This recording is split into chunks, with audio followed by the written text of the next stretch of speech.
Hello, and welcome to Building Los Angeles. You know, there's a cliche in LA that nobody walks in LA.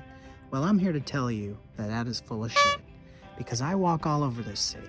And on today's episode, we're gonna focus on something that a lot of people walk on, nobody ever really talks about, has a deep-rooted history that I think you'll find pretty interesting. Today's episode, sidewalks. Did you know there are 11,000 miles of sidewalks in Los Angeles? And did you know they can tell us things? Like, join this vague club. This drain goes to the ocean, so sneak in it and beat traffic on the 10. I'm designed for the blind.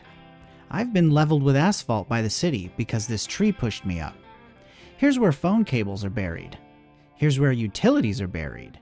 Here's a good repair. Here's a bad repair. But one thing they've been telling me for years that I find fascinating is that some of the people who built them left their name on them nearly 100 years ago. There was a contractor's boom in the 1890s when a new Victorian-era pastime was becoming popular. That trend was strolling, taking walks, getting fresh air, and generally talking shit about your spouse, in-laws, and bad career choices. Oh wait. That's what they're still doing today. Some fads never die. Just a quick breakaway. Along my research path, I discovered that this trend of stamping your name in the concrete as a contractor died out in the 1960s, and now you have a special permit required by the city to do so as a contractor, but it has to be 3/8 of an inch wide. I've seen recent stamps that beg to differ. And one of the most interesting things is that the city has actually proposed advertising stamps on concrete, like sponsorships to help with all the repairs that are required in the city. Sidewalks sponsored by McDonald's or Coca-Cola. I would say that this is surprising, but really it's not. When you think of advertising everywhere on buses, in your dreams.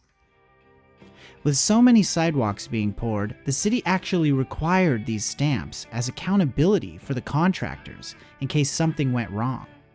But what came first, the contractor's stamp or etching your name in wet cement to let your sweetie know you love them? I've never seen a concrete scribble dated earlier than a contractor's, so I'm inclined to believe that lovebirds and people acknowledging their mortality took note of this and said, "Hey, damn it, I was here too. I mattered." Many people wonder where Sid Grauman got the idea for movie stars to leave their autographs in cement. And I believe he saw these contractors' stamps and a light bulb went off in his head. Yes, there are older gravestones and even cave handprints that outdate your Chinese theater doodle. What's interesting to me is why people want to place a statement in a lasting place. Maybe this spot meant something to them.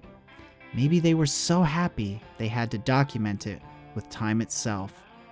I try to notice and respect these overlooked temporal moments, artistic statements, milestones, and forget-me-nots, because we never know when our time will be up, or where the sidewalk ends.